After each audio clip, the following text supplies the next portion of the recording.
নমস্কার, আমি শঙ্কু সাঁতরা রয়েছে আপনাদের সঙ্গে এই মুহূর্তে। তবে আজকে যেটা আলোচনা করব সেই আলোচনাটা কিন্তু একটু অন্যরকম। হয়তো কারো একটু রাগ হবে, তারা বলবেন হয়তো যে এটা আমি একটু বাড়াবাড়ি করছি, কিন্তু না। এই যে বর্ষাকাল, এই বর্ষাকালে কিন্তু যেহেতু চারদিকে জল জমে যায়, সেহেতু বিষধর সাপ যেগুলো থাকে সেই বিষধর সাপগুলো কিন্তু ডাঙার বিভিন্ন জায়গায়, বাড়িতে বিভিন্ন জায়গায় চলে আসে। কোথাও কোথাও কিন্তু আমরা শুনছি যে মানুষকে ছোবল দিচ্ছে। অর্থাৎ বিষধর সাপ যে ছোবল দিচ্ছে, আর বিষধর সাপকে সন্তুষ্ট করবার জন্য, অর্থাৎ মা মনসাকে সন্তুষ্ট করবার জন্য আমরা দেখি, বিশেষ করে আমরা দেখছি প্রায় মানুষকে দেখি যে তারা কিন্তু মনসা পুজো দেয়।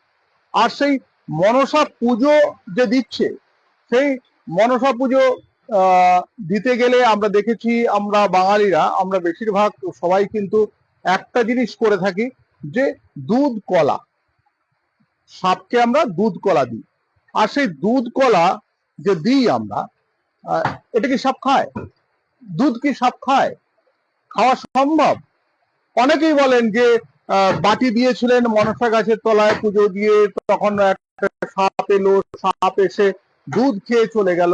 পুরাণ থেকে কিন্তু নানা ধরনের এই ধরনের কাহিনী আমরা শুনে থাকি, এবং এই কাহিনী প্রায় আমাদের কাছে আসে। কিন্তু বিজ্ঞান বলছে যে সাপের দুধ খাওয়ার ক্ষমতা নেই। প্রথমটা কি, দুধ খেতে গেলে, অর্থাৎ তাকে তো চুমুক অর্থাৎ শুষে খেতে হবে।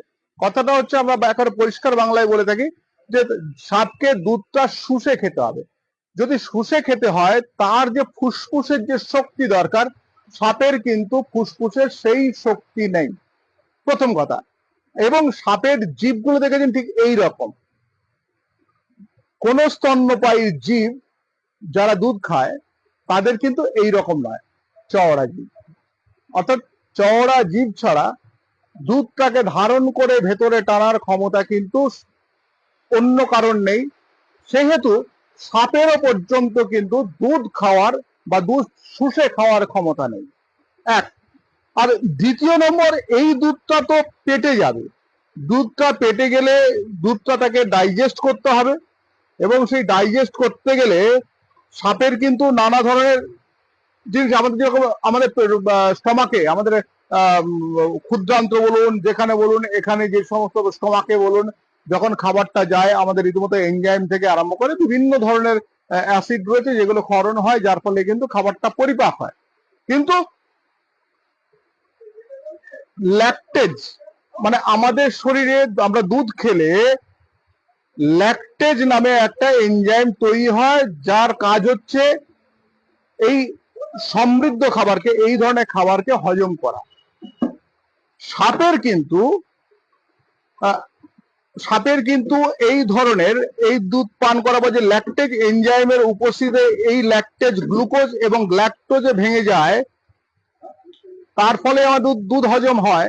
সাপের কিন্তু এই সব কিছু নেই, যার ফলে সাপ যদি অতিরিক্ত পরিমাণে দুধ খায়, তাহলে সাপ মারাও যেতে পারে।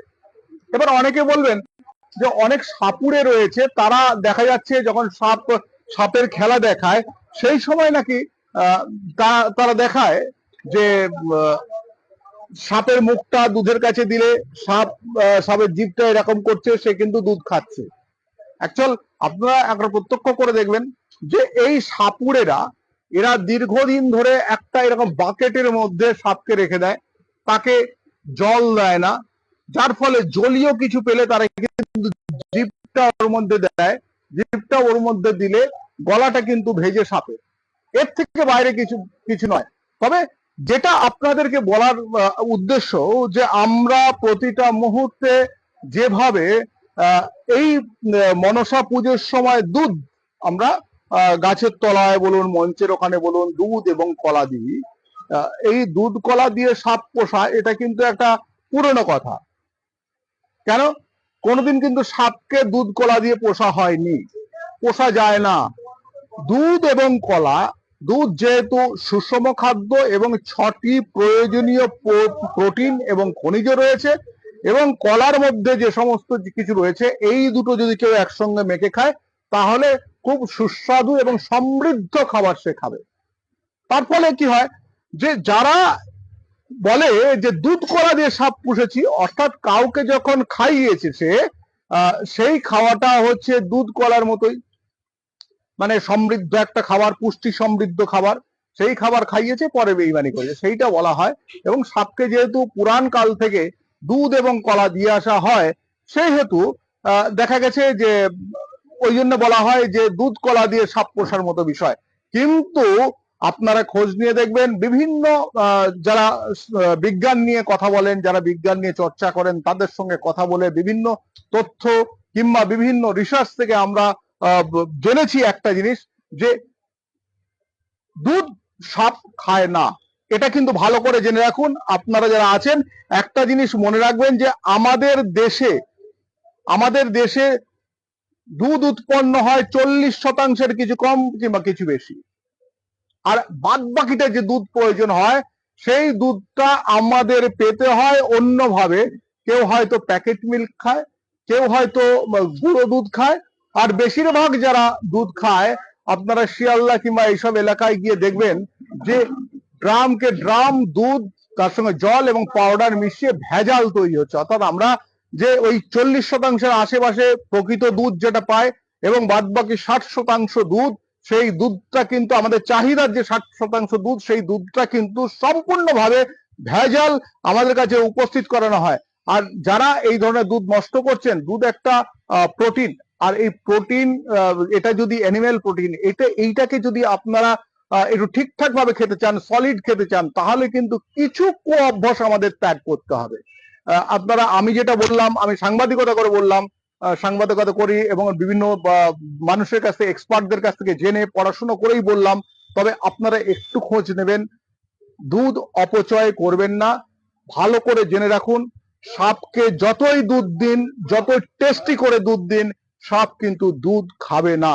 অর্থাৎ জানলেন তো যে দুধ কলা দিয়ে সাপ পোষা কথাটা কিন্তু ভুল। দ্বিতীয় নম্বর, সাপ দুধ খায় না।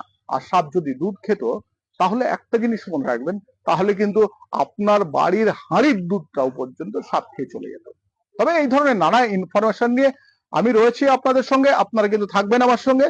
indnews24.com, www.indnews24.com আমার একটা ওয়েবসাইট আসছে, বিভিন্ন ধরনের খবর দেব, যেটা কিন্তু অন্যান্য মানুষ যারা রয়েছেন তারা যেটা চান, মনের খিদে মেটাতে নতুন নতুন জিনিস আপনাদেরকে দেব।